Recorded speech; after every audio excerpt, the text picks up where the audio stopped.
Bismillahirrahmanirrahim. Assalamualaikum warahmatullahi wabarakatuh. Jumpa lagi di channel Bintang 275. Untuk video kali ini saya akan membahas yaitu tentang modul TP4056 seperti ini. Nah, ini modul ini ada dua versi. Yang pertama adalah versi dengan proteksi, dan yang kedua dia nggak ada proteksinya. Tapi sebelum saya bahas untuk alat ini, saya akan memberikan sedikit tip, yaitu kalau teman-teman mau beli, kalau bisa nyari yang PCB nya tebal. Nah, ini yang perhatikan, yang tidak ada proteksinya ini kan PCB nya tebal ini, sedangkan yang ini dia kan tipis banget. Perbedaannya itu sebenarnya kalau sekilas itu nggak tahu, cuman kalau ada dijejerkan nanti akan kelihatan. Nah, ini teman-teman bisa lihat ya, ini yang model PCB nya tipis yang kiri, ini yang kanan yang tebal. Nah, ini perbedaannya bisa teman-teman lihat, dia di diodanya seperti ini, dia diodenya kecil. Nah, ini kelihatan ya, sedangkan yang model tebal PCB nya dia diodenya gede.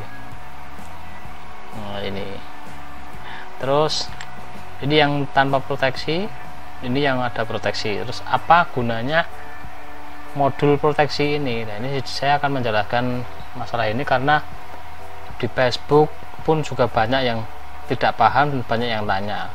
Bahkan di toko saya banyak yang tanya juga soal ini, produk ini sama-sama fungsinya, tapi kok yang satu ada proteksinya, yang satu apa enggak.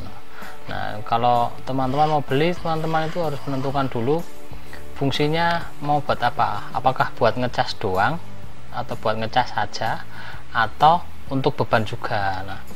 Nah, ini untuk modul proteksi ini sama yang enggak ada proteksinya ini sebenarnya sama, cuma bedanya dia itu di sini, di modul proteksi ini dia ada jalur outputnya. Nah, jalur output ini sendiri dia berfungsi sebagai, anggap aja semacam BMS ya. Ini keduanya sama-sama auto cut off. Ini kan ada LED-nya. Kalau hijau biru dia ngecas, kalau merah, kalau biru berarti dia sudah full. Semua sama, cuman yang membedakan dia di sini. Ini ada jalur outputnya. Jalur output ini proteksi di sini dia berfungsi untuk memproteksi beban. Jadi ketika baterai dia sudah di tegangan low, biasanya di 2,8 atau di 3 volt, maka dia akan otomatis memutus jalur di output sini. Sedangkan kalau pakai yang nggak ada proteksinya ini, baterainya dia ketika dibebani dia nggak akan terproteksi atau nggak akan putus meskipun tegangan sudah low, kecuali kita ketahui atau kita matikan secara manual. Bedanya cuma seperti itu. Jadi kalau teman-teman mau beli cuman buat ngecas, saya sarankan mending yang pakai yang ini aja, yang nggak ada proteksinya, karena fungsinya sama. Kalau buat ngecas dia hanya untuk ngecas saja, nggak ada beban. Nah, terus kalau untuk charger sekaligus beban, nah saya sarankan untuk beli yang model proteksi seperti ini, karena dia sudah auto cut off ketika dia tegangan di bawah, kira-kira seperti ini. Nah, untuk penggunaannya dia inputnya dia di 5 volt ya, ini ya.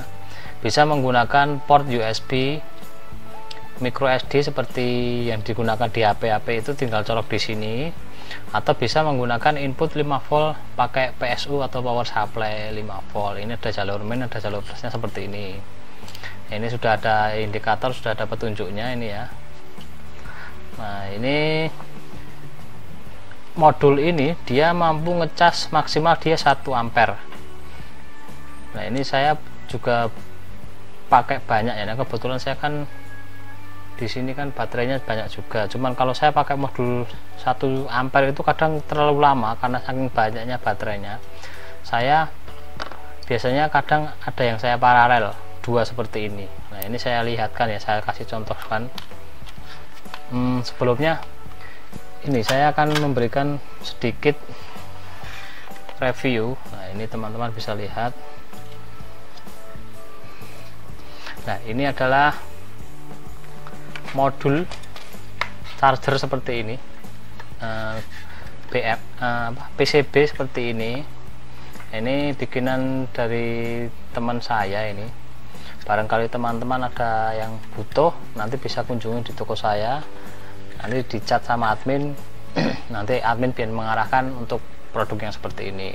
Nah, ini fungsinya seperti apa? Ini fungsinya buat ngecas baterai. Kita nggak usah repot-repot merangkai karena sini sudah ada jalurnya. Nah, jalurnya seperti ini. Ini kita pakai modul ini seperti ini. Kita tinggal tempelin aja di sini. Karena di sini PCB ini sudah ada jalurnya ya ini ya. Terus kita pakaikan holder.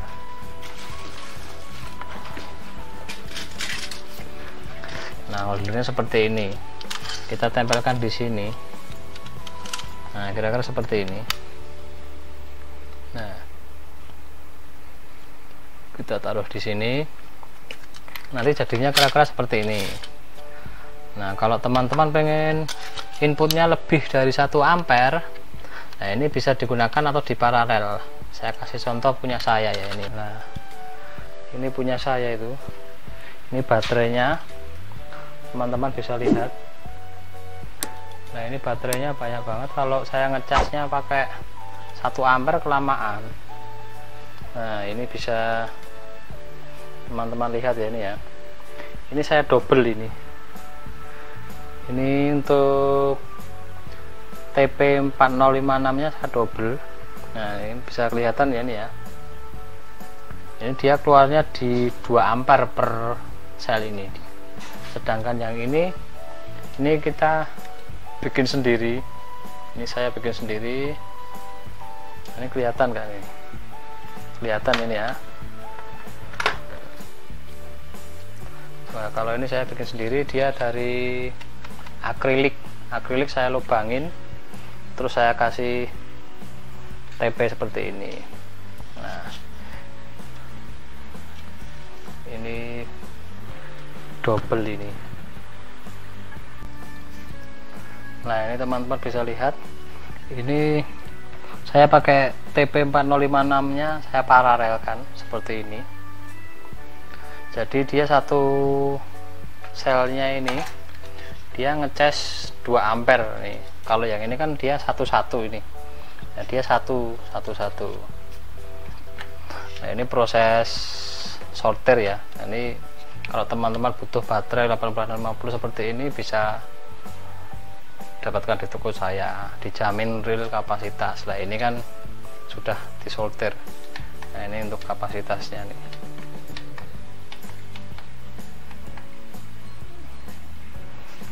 Nah, ini sekarang saya pengen coba atau saya tes dia apakah dia real 2 ampere atau dia hanya 1 ampere ya. Ini kita lihat ya. Sekarang kita copotin dulu semua ini.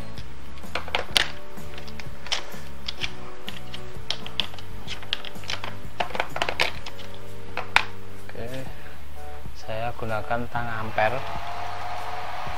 Oh iya, ini untuk power supply nya saya menggunakan 5 volt 60 ampere. Ini 60 volt 50 ampere.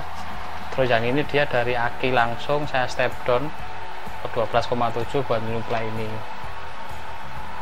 Itu kalah seperti ini. Ini saya step down. Ini kita cek dulu untuk alatnya. Oke, ini posisi yang sebelah ini, yang kanan ini dia pakai TP4056 double atau saya paralel 2.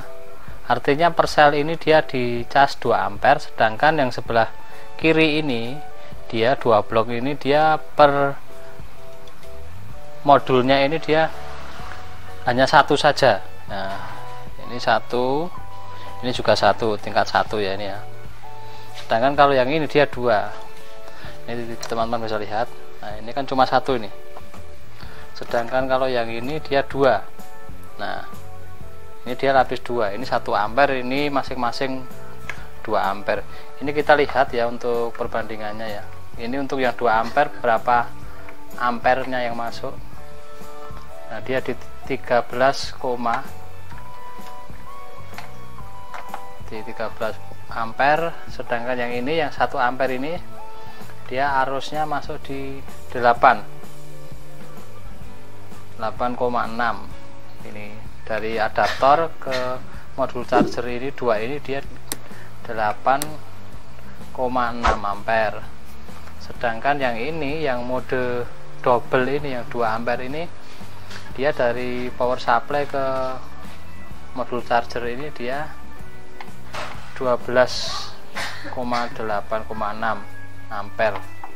Jadi sangat beda ya, jauh banget perbedaannya antara 1 ampere dan 2 ampere. Dan soal cepat dan enggaknya dia jauh lebih cepat yang 2 ampere ini, cuman yaitu untuk modulnya dia agak panas ini ya, karena dia dilewati 2 ampere.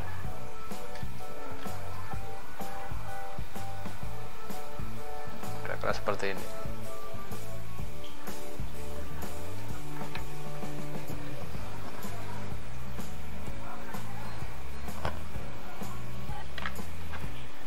Ini buat teman-teman yang pengen mendapatkan PCB-nya seperti ini, nanti bisa kunjungi di toko saya. Nah, ini ada baterainya juga ada, semua sudah ada komplit. Nanti tinggal cat saja sama admin. Ini ya. Jadi kita tinggal tempelin di sini, terus dikasih modul ini. Nah, intinya untuk video ini saya hanya itu aja tadi, menjelaskan yaitu modul TP4056 dia fungsinya untuk apa dan beberapa tip. Nah, nanti teman-teman tinggal menentukan saja mau pilih yang ada proteksinya atau yang enggak. Kalau hanya untuk charger saya sarankan mending pakai ini, kalau ada yang pakai beban saya sarankan untuk yang pakai proteksi. Terus kalau inputnya mau gede dia kan maksimal 1 ampere, berarti ditambah dia di paralel seperti yang punya saya itu. Nah, seperti yang ini dia di paralel, jadi nanti arusnya dia akan gede dan fullnya pun juga akan cepat. Nah, kira-kira seperti ini.